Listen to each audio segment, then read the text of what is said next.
Good morning 11th class. आप chapter read कर रहे थे संघवाद। तो हमने 2 लेक्चर हम कंप्लीट कर चुके हैं, जहां पर आपने देखा है संघवाद क्या होता है और किस तरीके से भारत में शक्तियों को विभाजित किया गया है 3 पार्ट्स में, एक केंद्रीय स्तर पर, एक राज्य स्तर पर और एक समवर्ती सूची कंक्रीट लिस्ट में विभाजित किया गया है, जिसमें दोनों ही केंद्र सरकार व राज्य सरकार दोनों ही मिलकर कोई निर्णय ले सकते हैं। ठीक है, आज हम जो यहाँ पर बात करने जा रहे हैं वह हम देखेंगे भारतीय संघीय व्यवस्था में क्या तनाव है। पिछले पृष्ठों में हमने पढ़ा कि संविधान ने केंद्र को बहुत अधिक शक्तियां प्रदान कर रखी हैं। जैसा कि मैंने आपको कल बताया था, in the duration of emergency who is powerful, central government is more powerful as compare to state government. ठीक है, तो यहाँ हमने देखा कि संविधान ने केंद्र को अधिक शक्तियाँ प्रदान की हैं, यद्यपि संविधान विभिन्न क्षेत्रों की अलग अलग पहचान को मान्यता देता है। अलग अलग क्षेत्रों की अलग अलग पहचान है, स्टेट अलग है, डिस्ट्रिक्ट वाइज मतलब डिवाइड किया गया है, तो उनकी आइडेंटिटी भी क्या है, अलग है, लेकिन फिर भी वह केंद्र को ज़्यादा शक्ति देता है। एक बार जब राज्य की पहचान के सिद्धांत को मान्यता मिल जाती है, तब यह स्वाभाविक ही है कि पूरे देश के शासन में और अपने शासकीय क्षेत्र में राज्यों द्वारा और ज़्यादा शक्ति तथा भूमिका की मांग उठाई जाए। देखिए, जब एक बार राज्य की उस क्षेत्र की आइडेंटिटी बन जाती है, पहचान हो जाती है, तो उस समय पे यह सिचुएशन होती ही है कि वह केंद्र सरकार से मतलब अपने आप को मोर पावरफुल मतलब की डिमांड करे, उनके पास ज़्यादा शक्तियाँ होनी चाहिए, इस चीज़ की वह मांग उठाएं। इसी कारण राज्य ज़्यादा शक्ति की मांग करते हैं और यही रीज़न होता है कि जब उनकी एक अलग से मतलब आइडेंटिफिकेशन हो जाती है, तो वह उस टाइम पे अपनी मांगों में बढ़ोतरी कर देते हैं। समय समय पर राज्यों ने ज़्यादा शक्ति और स्वायत्ता देने की मांग उठाई है। इससे केंद्र और राज्यों के बीच संघर्ष और विवादों का जन्म हुआ है। केंद्र और राज्य तथा विभिन्न राज्यों के आपसी कानून विवादों का समाधान न्यायपालिका करती है। यहाँ पर क्या बताया है कि जो केंद्र है और राज्य है, ठीक है, वो विभिन्न राज्यों के आपसी कानून और विवादों का समान न्यायपालिका करती हैं, लेकिन स्वायत्ता की मांग एक राजनीतिक सवाल है जिसे आपसी बातचीत द्वारा हल किया जा सकता है। केंद्रीय राज्य संबंध देख लेते हैं। भारत की संविधान तो मात्र एक फ्रेमवर्क या ढांचा है, इस पर ईंट गारा सुर्खी चूना चटाने का काम राजनीति की वास्तविकताओं द्वारा किया जाता है। देखिए, आप इस बात को जानते हैं, यह सिर्फ एक रिटर्न स्टेटमेंट है, रिटर्न डॉक्यूमेंट है, ठीक है, लिखित एक पत्र है जिसके अंदर लिखा हुआ है कि इस तरीके से शासन होगा, ये आपको ये राइट्स हैं, ठीक है। लेकिन जो इस पे ईंट गारा मतलब जैसे एक तरीके से आप इसे ढांचा कंसिडर कर सकते हैं और इसे पूरा इसका स्वरूप देने के लिए तो इसमें भूमिका किसकी होती है, राजनीति की भूमिका होती है, ठीक है, वही वास्तविकताएं लेकर आता है। अतः भारतीय संघवाद पर राजनीतिक प्रक्रिया की परिवर्तनशील प्रकृति का काफ़ी प्रभाव पड़ा है। 1950 तथा 1960 के दशक के प्रारंभिक वर्षों में जवाहरलाल नेहरू ने भारतीय संघीय व्यवस्था की नींव रखी थी। देखिए, 1950 और 1960 के यदि मैं प्रारंभिक दशकों की बात करूं तो उस समय पे मैं ये कह सकती हूं कि जो जवाहरलाल नेहरू जी थे, उन्होंने हमारे यहाँ पर संघीय व्यवस्था की नींव रखी थी। इस दौरान केंद्र और राज्यों में कांग्रेस का वर्चस्व था, मतलब डोमिनेंट पार्टी जो इस टाइम पे थी वह कांग्रेस ही थी। अप टू 1972 नियर अप्रोक्स तक मतलब कांग्रेस ही डोमिनेंट थी। फर्स्ट 3 इलेक्शंस में भी उसे मेजॉरिटी ही मिली थी। नए राज्यों के गठन की मांग के अलावा केंद्र और राज्यों के बीच संबंध शांतिपूर्ण और सामान्य रहे। देखिए, नए राज्यों के गठन की मांग की गई, इस पे विद्रोह वगैरह काफ़ी आंदोलन वगैरह भी हुए थे। 1954 में जैसे लैंग्वेज के आधार पर आंध्र प्रदेश बना था, तो कह सकते हैं कि इसके अलावा मतलब केंद्र और राज्यों के जो संबंध थे वे आपस में शांतिपूर्ण ही रहे थे सामान्यतः। राज्यों को आशा थी कि वे केंद्र से प्राप्त वित्तीय अनुदानों से विकास कर सकेंगे। राज्यों को क्या एक्सपेक्टेशन थी कि जो भी अनुदान उन्हें केंद्र सरकार से मिलेगा उससे वह अपने राज्य का विकास कर सकते हैं। इसके अतिरिक्त केंद्र द्वारा सामाजिक आर्थिक विकास के लिए बनाई गई नीतियों के कारण भी राज्यों को काफ़ी आशा बंधी हुई थी। देखिए, जो प्लानिंग कमीशन आया था, प्लानिंग मॉडल आप जिसे बोल सकते हैं, तो उसमें क्या था, डेवलपमेंट के बहुत सारी चीज़ें थी, तो उससे मतलब राज्यों की एक्सपेक्टेशंस थी जो वह बढ़ गई थी, क्योंकि ये नीतियाँ जो थी वह राज्यों के विकास के लिए ही थी। अब देखिए 1960 के दशक में कांग्रेस के वर्चस्व में काफ़ी कमी आई और अनेक राज्यों में विरोधी दल सत्ता में आ गए। अपोजिशन मतलब 60 तक विरोधी दल उत्पन्न हो गए थे, बट अप टू 67 तक, ठीक है। फर्स्ट इलेक्शन हमारा कब 1950 टू 1957, फिर नेक्स्ट कब 57 टू 62 एंड 62 से लेकर 67 तक कांग्रेस ही डोमिनेंट थी। लेकिन विभिन्न जो विपक्षी दल हैं वो खड़े हो गए थे कांग्रेस के खिलाफ। इससे राज्यों की ओर ज़्यादा शक्ति और स्वायत्ता देने की मांग बलवती हुई। इस मांग के पीछे प्रमुख कारण यह था कि केंद्र और राज्यों में भिन्न भिन्न दल सत्ता में थे।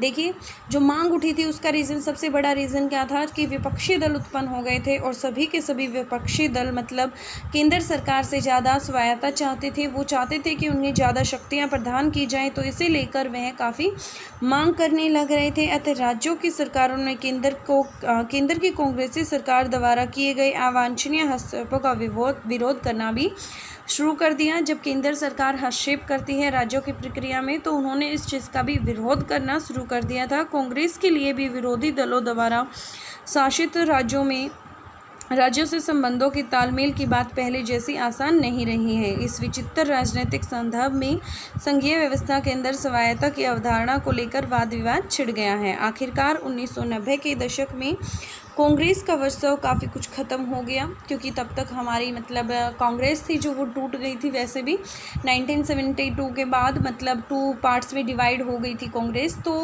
1990 की बात करें तो विरोधी दल मतलब विरोधी संगठन जो इसके विपक्षी दल थे वो उत्पन्न हो गए थे, जिसकी वजह से जो कांग्रेस का वर्चस्व है वो काफ़ी हद तक समाप्त हो गया था और हमने केंद्र में गठबंधन राजनीति के युग में प्रवेश कर लिया था। अब सेंट्रल गवर्नमेंट की यदि हम बात करें तो वहाँ पर मेजोरिटी किसी एक पार्टी की नहीं थी, वहाँ पर जो सरकार थी वह किसकी थी, गठबंधन की थी, ठीक है। और इसी गठबंधन की वजह से मतलब क्या हो गया था, जो कांग्रेस है उसका वर्चस्व काफ़ी हद तक समाप्त हो गया था। राज्यों में विभिन्न राष्ट्रीय और क्षेत्रीय दल सत्तारूढ़ हुए। इससे राज्यों का राजनीतिक कद बढ़ा, विविधता का आदर हुआ और एक मंझे हुए संवाद की शुरुआत हुई। इस तरह दूसरे दौर में स्वायत्ता का मसला राजनीतिक रूप से सरगर्म हुआ। स्वायत्ता की मांग देख लेते हैं किस तरीके से। समय समय पर अनेक राज्यों और राजनीतिक दलों ने राज्यों के केंद्र के मुकाबले में ज़्यादा स्वायत्ता, ज़्यादा छूट देने की मांग की, लेकिन विभिन्न राज्यों और दलों की स्वायत्ता का अलग अलग मतलब हो सकता है, ठीक है। जो उनकी डिमांड थी तो वो जो डिमांड कर रहे थे उनकी डिमांड के अलग अलग मीनिंग हो सकते थे। देखिए फर्स्ट पॉइंट ऑफ व्यू देख लेते हैं।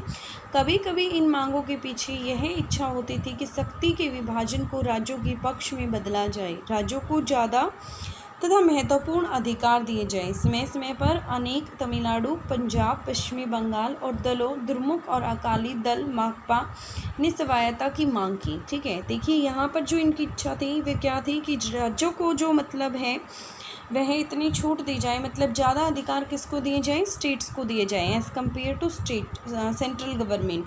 एक अन्य मांग यह है कि राज्यों के पास आय के स्वतंत्र साधन होने चाहिए, ठीक है। इनकम रिसोर्सेज होने चाहिए। संसाधनों पर देखिए संसाधनों पर उनका ज़्यादा से ज़्यादा नियंत्रण होना चाहिए। जो नेचुरल रिसोर्सेज हैं उन पे ज़्यादा राइट्स मतलब किसके होने चाहिए, स्टेट गवर्नमेंट के होने चाहिए, सेंट्रल गवर्नमेंट के नहीं होने चाहिए। और इनकम के उनके पास ज़्यादा से ज़्यादा रिसोर्सेज होने चाहिए। 1977 में पश्चिमी बंगाल की वामपंथी सरकार ने केंद्र व राज्य सरकारों को पुनर्भाषित करने के लिए एक दस्तावेज प्रकाशित किया था। पश्चिमी बंगाल की यदि वामपंथी सरकार की बात करें तो उन्होंने मतलब एक दस्तावेज़ की तैयार किया था, जिसमें मतलब यह सब प्रकाशित किया गया था, पुनर्भाषित किया गया था, जो केंद्र व राज्यों के संबंध हैं। तमिलनाडु और पंजाब की स्वायत्ता की मांग में भी ज़्यादा वित्तीय अधिकार हासिल करने की मंशा छुपी हुई थी। जो पंजाब और मतलब तमिलनाडु अपने आप को बिल्कुल अलग करना चाह रहे थे, तो उसका भी एक रीज़न यही था कि मतलब वित्तीय अधिकारों की जो मतलब वो ज़्यादा हासिल करना चाहते थे, उनकी मंशा भी यही थी। फिर उसके बाद देखिए तीसरा पहलू देख लेते हैं, प्रशासकीय शक्तियों से संबंधित था। विभिन्न राज्य प्रशासनिक तंत्र पर केंद्रीय नियंत्रण से नाराज रहते हैं, ठीक है। जो प्रशासनिक तंत्र है उस पर किसका अधिकार होता है, केंद्र सरकार का होता है। जैसे IAS है, IPS है, जैसे मैंने आपको कल भी बताया था, जो हमारे आईएएस व जो यूपीएससी के द्वारा मतलब जो लोग चुने जाते हैं और उन्हें मतलब स्टेट में नियुक्ति दी जाती है, तो उसमें स्टेट गवर्नमेंट कोई भी इंटरफेरेंस नहीं कर सकती हैं, ना ही उन्हें अपॉइंट कर सकती हैं, ना ही उन्हें रिज़ाइन दिलवा सकती है। तो इसी हस्तक्षेप से मतलब राज्यों की मांग थी कि उनका इतना हस्तक्षेप नहीं होना चाहिए। फिर उसके बाद देखिए 4th पॉइंट, इसके अतिरिक्त स्वायत्तता की मांग सांस्कृतिक और भाषाई मुद्दों से भी जुड़ी हुई थी। तमिलनाडु में हिंदी के वर्चस्व का विरोध और पंजाब में पंजाबी भाषा और संस्कृति के प्रोत्साहन की मांग इसके कुछ उदाहरण हैं। तमिलनाडु जो जगह है वहाँ पर तमिल लैंग्वेज ज़्यादा बोली जाती है और यहाँ पर मतलब मैंडेटरी कर दिया था, कंपलसरी कर दिया था हिंदी लैंग्वेज को। तो यहाँ के जो लोग थे उन्हें डर था इस बात का कि कहीं उनकी संस्कृति ही न समाप्त हो जाए। इसी वजह से वो यहाँ पर मतलब जो हिंदी का वर्चस्व स्थापित हुआ था तो उससे वे नाराज़ थे और उन्होंने जन आंदोलनों का सहारा लिया था। और वहीं पंजाब भाषा जो पंजाबी क्षेत्र था तो वो अपने लिए एक अलग राज्य के निर्माण की मांग उठा रहे थे। कुछ राज्य ऐसा महसूस करते रहे कि हिंदी भाषी क्षेत्रों का अन्य क्षेत्रों पर वर्चस्व है। दरअसल 1960 के दशक में तो कुछ राज्यों में हिंदी को लागू करने के विरोध में आंदोलन भी हुए थे। हिंदी जो पूरे भारत में लागू की गई तो कुछ राज्यों में इससे संबंधित विरोध भी उत्पन्न हुए थे। अब यहाँ हम पढ़ेंगे राज्यपाल की क्या भूमिका होती है और राष्ट्रपति शासन क्या होता है, ये देख लेते हैं। राज्यपाल की भूमिका केंद्र और राज्यों के बीच हमेशा विवाद का ही विषय रही है। राज्यपाल निर्वाचित पदाधिकारी नहीं होता है, इसे इलेक्ट नहीं किया जाता है, इसके लिए कोई वोटिंग नहीं होती है जिसे मतलब लोग अपने लिए चुन सकें। अधिकतर राज्यपाल सेवानिवृत्त सैन्य अधिकारी, लोक सेवक या राजनीतिज्ञ हुए हैं। ज़्यादातर जो राज्यपाल हैं वो कौन हैं, जो सेवानिवृत्त हुए हैं किसी सैन्य अधिकारी लोक सेवा से या फिर राजनीतिज्ञ होते हैं। फिर राज्यपाल की नियुक्ति केंद्र सरकार द्वारा होती है। राज्यपाल की नियुक्ति किसके द्वारा की जाती है, सेंट्रल गवर्नमेंट के द्वारा की जाती है। अतः राज्यपाल के फैसले को अक्सर राज्य सरकार के कार्यों में केंद्र सरकार के हस्तक्षेप के रूप में देखा जाता है। जब केंद्र और राज्य में अलग दल सत्तारूढ़ होते हैं तब राज्यपाल की भूमिका और विवादास्पद हो जाती है।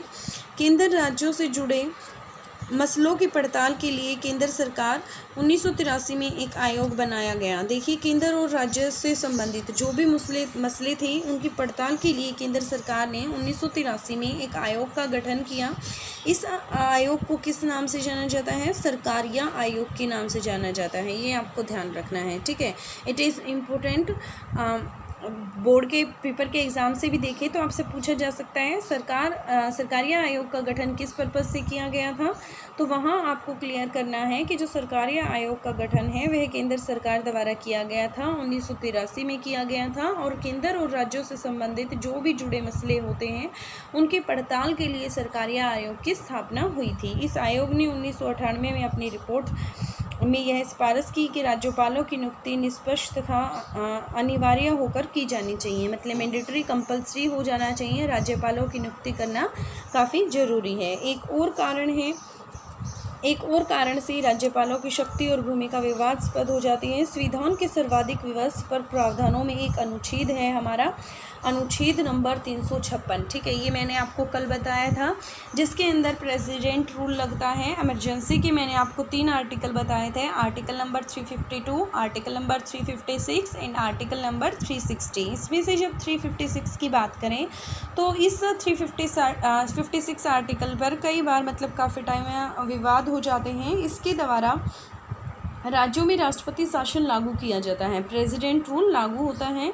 इस प्रावधान को किसी राज्य में तब लागू करते हैं जब ऐसी स्थिति उत्पन्न हो गई हो कि उस राज्य का शासन इस संविधान के उपबंधों के अनुसार नहीं चला जा रहा है। देखिए जब यह स्थिति कब उत्पन्न होती है, जब यह महसूस किया जाए कि जो यहाँ पर शासन चल रहा है वह संविधान के अनुसार नहीं चल रहा है, तो उस स्थिति में मतलब राज्यपाल जो है वह इमरजेंसी की सिफारिश लगा सकता है प्रेसिडेंट से और फिर प्रेसिडेंट रूल उसके बाद लागू हो जाता है।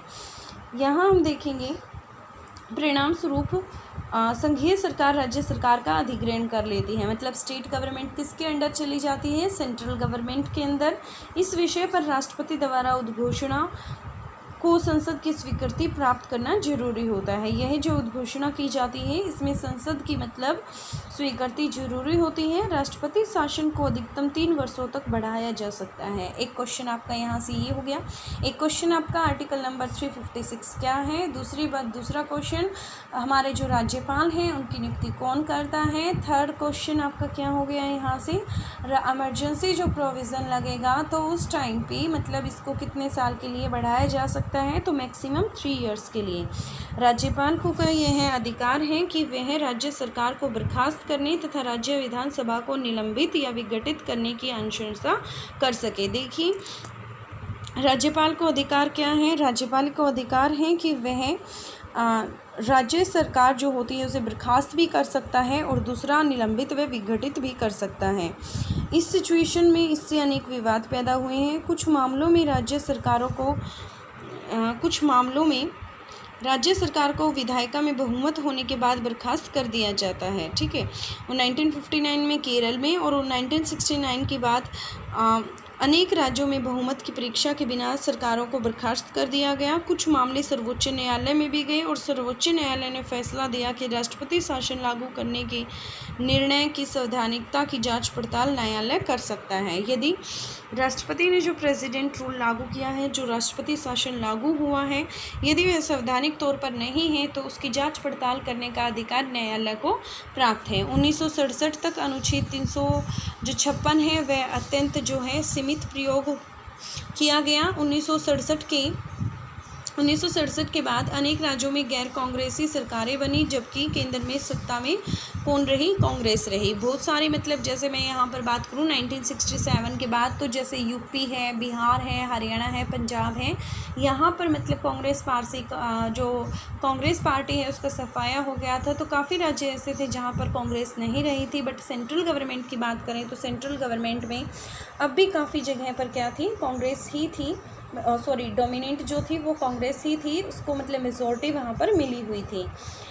केंद्र ने अनेक अवसरों पर इसका प्रयोग राज्य सरकारों को बर्खास्त करने। देखिए 1967 के बाद अनेक राज्यों में गैर कांग्रेसी सरकारें बनी, जबकि केंद्र में सत्ता कांग्रेस के पास थी। केंद्र ने अनेक अवसरों पर इसका प्रयोग राज्य सरकारों को बर्खास्त करने के लिए किया तथा उसने राज्यपाल के माध्यम से बहुमत दल या गठबंधन को सत्तारूढ़ होने से रोका। उदाहरण के लिए 1980 के दशक में केंद्रीय सरकार ने आंध्र प्रदेश और जम्मू कश्मीर की निर्वाचित सरकारों को क्या कर दिया, बर्खास्त कर दिया। देखिए केंद्र सरकार के पास यह अधिकार होता है तो कि वे किसी राज्य की सरकार को बर्खास्त कर सकती है राज्यपाल के द्वारा। ठीक है, तो यहाँ पर जब सिचुएशन देखें कि जब 1967 के बाद इलेक्शंस हुए तो उसमें जो रिजल्ट्स आए उसमें देखिए, यदि मैं सेंटर की बात करूं तो वहाँ पर मतलब जो कांग्रेस थी उसे मेजॉरिटी मिल गई थी। बट स्टेट्स गवर्नमेंट की बात करूं तो काफ़ी स्टेट ऐसे थे जहाँ पर कांग्रेस को मेजॉरिटी प्राप्त नहीं हुई थी। ठीक है, और जो कांग्रेस को मेजॉरिटी प्राप्त नहीं हुई उसकी वजह से केंद्र सरकार ने कुछ राज्यों में प्रेसिडेंट रूल लगा दिया और सरकार को बर्खास्त कर दिया था। ऐसे ही स्थिति मतलब जो कहाँ उत्पन्न हुई थी, आंध्र प्रदेश और जम्मू कश्मीर में भी हुई थी, जहाँ पर उसने जो निर्वाचित 1980 में ऐसा हुआ था कि जो निर्वाचित सरकार थी उसने उसे क्या कर दिया था, बर्खास्त कर दिया था। क्लियर हो गया आपको इतना।